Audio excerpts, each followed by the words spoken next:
O Senhor esteja convosco. Ele está no meio de nós. Proclamação do Evangelho de Jesus Cristo segundo Marcos. Glória a vós, Senhor. Na cidade de Cafarnaum, num dia de sábado, Jesus entrou na sinagoga e começou a ensinar. Todos ficavam admirados com o seu ensinamento, pois ensinava como quem tem autoridade, não como os mestres da lei. Estava então na sinagoga um homem possuído por um espírito mau. Ele gritou: "Que queres de nós, Jesus Nazareno? Vieste para nos destruir? Eu sei quem tu és o Santo de Deus." Jesus o intimidou: "Cala-te e sai dele." Então o espírito mau sacudiu o homem com violência, deu um grande grito e saiu. E todos ficaram muito espantados e perguntavam uns aos outros: "O que é isto? Um ensino novo dado com autoridade. Ele manda até nos espíritos maus e eles obedecem." E a fama de Jesus se espalhou por toda parte, em toda a região da Galileia. Palavra da salvação. Glória a vós, Senhor. Per evangelica dicta deleantur nostra delicta.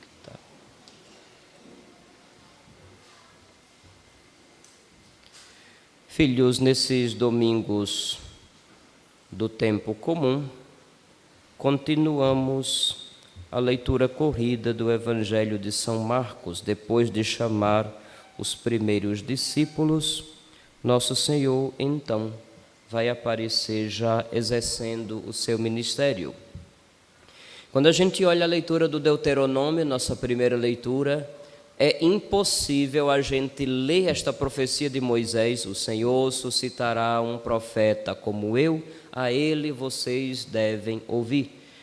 Nós lemos esse texto do Antigo Testamento e enxergamos imediatamente nosso Senhor Jesus Cristo, sua obra, sua missão. Não tem como. Como Moisés, Jesus tem os paralelos quando a gente lê os evangelhos.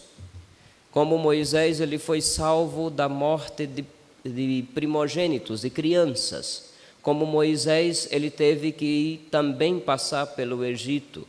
Como Moisés também foi ameaçado várias vezes. Como Moisés subiu a um monte e foi instrumento da lei. Só que com uma diferença. O próprio Jesus vai dizer: "Foi dito aos antigos, eu, porém, vos digo." Isto é o ensino com autoridade, e autoridade aqui não deve ser entendido como poder, mas como carisma. É bem diferente. Quando é que a gente sabe que alguém tem autoridade? Não é só quando sai mudando as coisas do jeito que bem entende para agradar todo mundo. Não se trata disso. A autoridade é aquele carisma que faz com que a pessoa, na sua fidelidade de cada dia, se torne um anúncio e uma denúncia. Isso é próprio dos profetas. Eu sei que quando a gente fala a palavra profeta, o povo brasileiro, por conta do espiritismo que a nojenta Rede Globo botou na cabeça de todo mundo através das novelas, e eu sei que vocês assistiram também,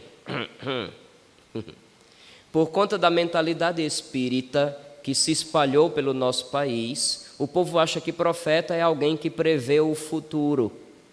Mas na linguagem bíblica não é necessariamente isso, não. Profeta é aquele que na atualidade, vendo as coisas que estão acontecendo no momento de sua história, sabem dar uma palavra de Deus para essas ocasiões. Certo? Especialmente quando se trata de situações de mal, de injustiça e de pecado. Quando diante da injustiça e do pecado, coisas contrárias à vontade de Deus, o profeta ergue-se e anuncia o que é bom, o que é justo, o que é certo, claro que ele vai conseguir mais inimigos do que amigos. Raramente se vê um profeta sendo aplaudido pelo povo. Na maioria das vezes é mais fácil ele ser rejeitado pelo povo, porque é a consciência grande, digamos assim, da humanidade que grita através da boca do profeta. É Deus que não quer ver os seus filhos se perderem nas suas loucuras, que grita através do testemunho e do anúncio do profeta.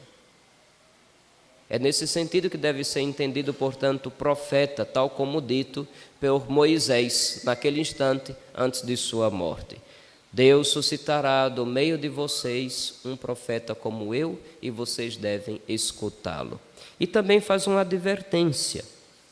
Ele vai dizer: o profeta que tiver a ousadia de dizer em meu nome alguma coisa que não lhe mandei, ou se falar em nome de outros deuses, esse profeta deverá morrer.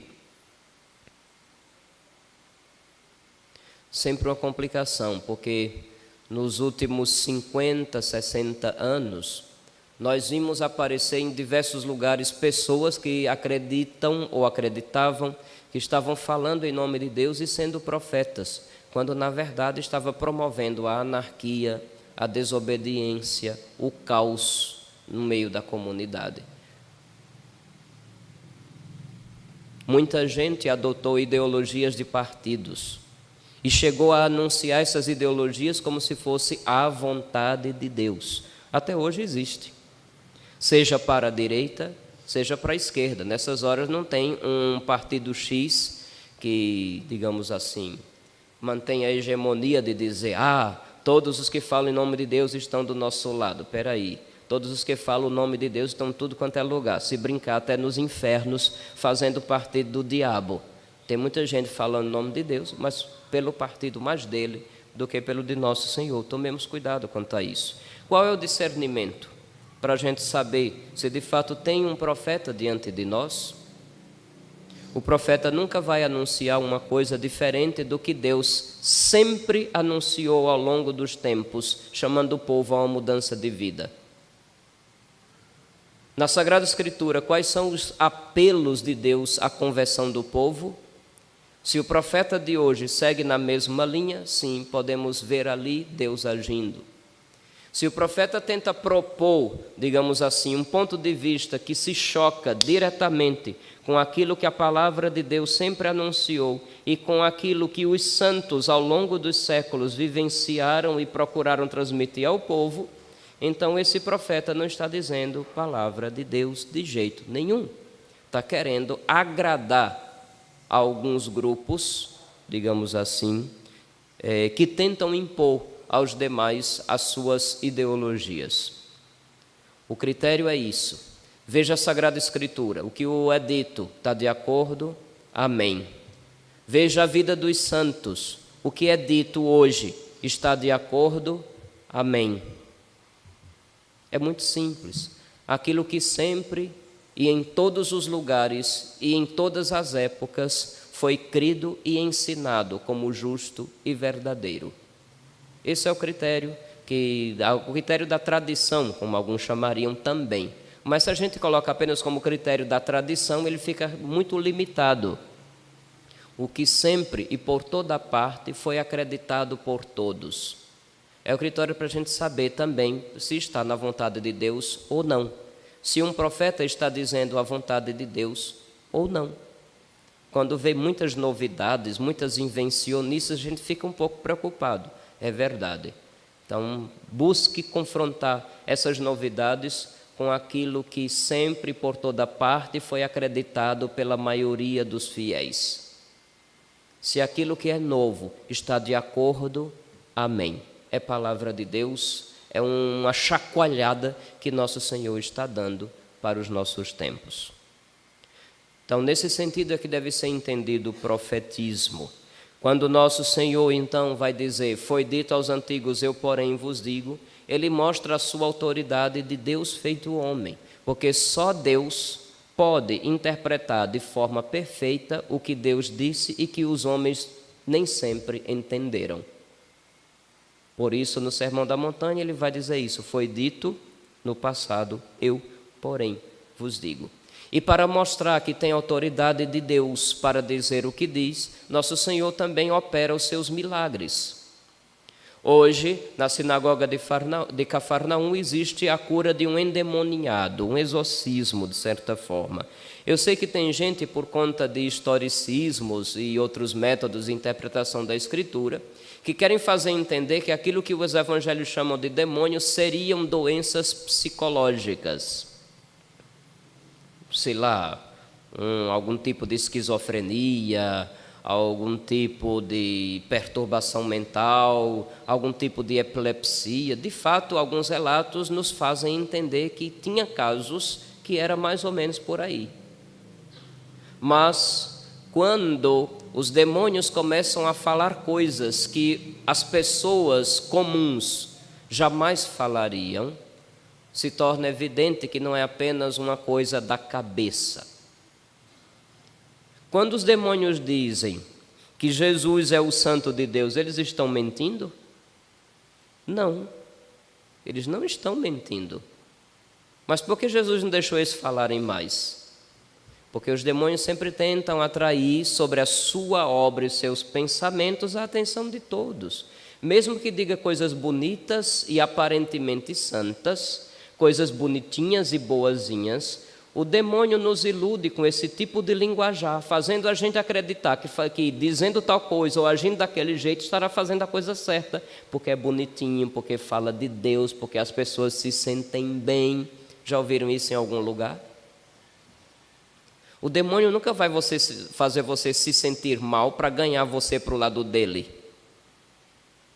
Vai você se sentir bem, se sentir acolhido, sentir que ali é o seu lugar. Então tome cuidado com certos sentimentalismos que fazem as pessoas se desviarem da coisa, a primeira coisa. Segundo, que quem deve testemunhar a verdade de Deus deve ser alguém que tenha credibilidade. O pai da mentira, por mais que ele diga a verdade, ele não será levado a sério, ninguém vai estar acreditando que ele está dizendo uma verdade.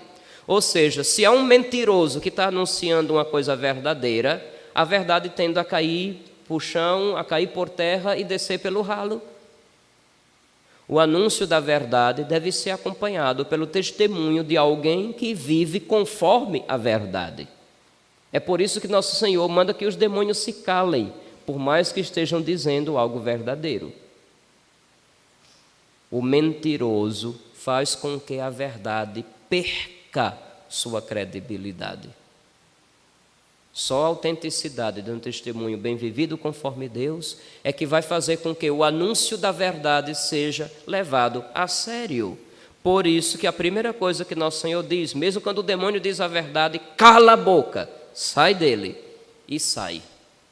Tem autoridade de Deus, que portanto pode anunciar.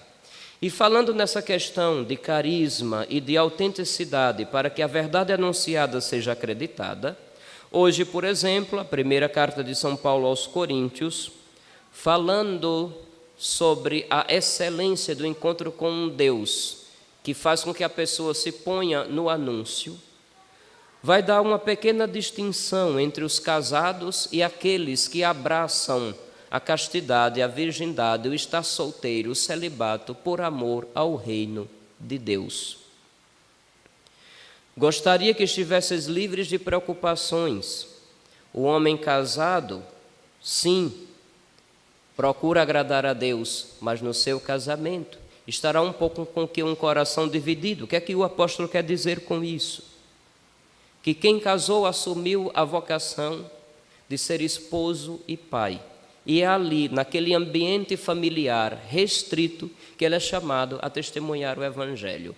O homem casado tem que testemunhar o Evangelho para a esposa e para os filhos. Ele não tem a obrigação de ir adiante, a não ser que lhe seja possível em outros ambientes. A mulher casada, ela assume a missão de anunciar o Evangelho ao esposo e aos filhos. Ela não é obrigada a ir a outros ambientes. Porque quando a gente se dedica de todo o coração a uma determinada missão, uma determinada causa, a gente realiza ela de forma perfeita. Se a gente procura abraçar o mundo com as pernas, como se diz no popular, essa coisa eu assumo, aí daqui a pouco essa proposta eu assumo, começa a assumir 2, 3, 4, 5, 10 coisas ao mesmo tempo e nada funciona. Infelizmente é isso que acontece no nosso dia a dia. Então, na missão do casado, nosso Senhor, de certa forma, propõe e espera que o casal cristão seja testemunho ali, no ambiente familiar. Quando se fala da questão do solteiro, do não casado, porque não tendo a obrigação de dar as suas atenções, o seu amor a uma família restrita, a capacidade de amar é expandida. A maternidade da mulher que se consagra na sua virgindade, ela é expandida e pode abarcar outras pessoas como mãe. A paternidade de um homem que abraça o celibato como estilo de vida para imitar Jesus está à disposição do reino. Nele a paternidade é expandida. Ele não se torna pai apenas de 2 ou 3 ou 4 filhos, mas assume os filhos de Deus como próprios. E assim certamente terá mais ânimo, mais tempo, mais fervor, mais entrega no seu ser de Deus e no seu anunciar Deus aos demais. É por esta razão, por exemplo, que ao longo dos séculos a igreja foi percebendo que aqueles homens não casados se dedicavam muito mais à missão de evangelizar e catequizar o povo. Foi assim que o celibato dos sacerdotes entrou na história como uma disciplina para todos nós. Eu sei que às vezes tem gente safada que conseguiu enganar todos os formadores e até o bispo e foi ordenado padre. E esses aprontam para a nossa vergonha, certo? Mas isso não é a regra, isso é a exceção. A regra, se podemos chamar dessa forma, é uma experiência com Deus, um encontro com Jesus que faz com que a pessoa não apenas tenha um conhecimento da fé intelectual, mas comece a ter uma experiência da fé, digamos assim, um conhecimento de intimidade com Deus e com a verdade de Deus. Uma vez tendo experimentado isso, experimentado o amor que é Deus, a pessoa deseja responder com um amor que esteja à altura, com um coração indiviso e por uma questão de amor abraça a missão dada por Deus. Então o celibato entra na igreja como uma questão de amor e de dedicação sem coração dividido a Deus e ao povo de Deus. Essa é a única explicação, não tem outra. Se alguém entra lá com as suas maluquices e não deseja se converter delas, a gente deve rezar para que essas pessoas se convertam. E ou se não se converter, pelo menos procurar outro estilo de vida, porque abraçar um estilo de vida que exige uma dose extra de amor exclusiva a Nosso Senhor, mas a pessoa procura outros amores e outros tipos de satisfação materiais e afetivas, então essa pessoa está no lugar errado. Então a gente deve rezar sim pelas vocações, mas que sejam vocações que estejam ali porque experimentaram o ser amados por Deus e desejam estar à altura deste amor, se dedicando a Ele e ao povo dele. Rezemos pelas vocações também. Então vejam bem, meus filhos, profeta não é quem diz o futuro, é quem vive a vontade de Deus aqui e agora e se torna uma mensagem de Deus para o povo do seu tempo. Profeta não é dono da própria palavra e nem pode anunciar suas ideias porque acha que vai ser legalzinho, amigo de todo mundo, igual muita gente faz de forma falsa nas redes sociais. Profeta é portador de uma palavra que não lhe pertence, que é divina, que é de Deus. Mas o profeta só será acreditado de verdade se ele der testemunho de um amor grande a Nosso Senhor e ao povo dele. Do contrário, a profecia cai por terra. Traduzindo e resumindo tudo, é isto. Que a gente reze bastante para que não faltem no meio do nosso povo católico aqueles homens e mulheres que, tendo tido um encontro com Jesus, tenham expandido a sua capacidade de amar e queiram amar a Deus e ao próximo e estimular o povo a amar a Deus como convém. Porque se não for assim, todos estaremos caminhando para a frustração de planos que são feitos sem Deus e chegaremos infelizes ao fim de nossa vida. Livre-nos, Deus, deste mal. Louvado seja nosso Senhor Jesus Cristo.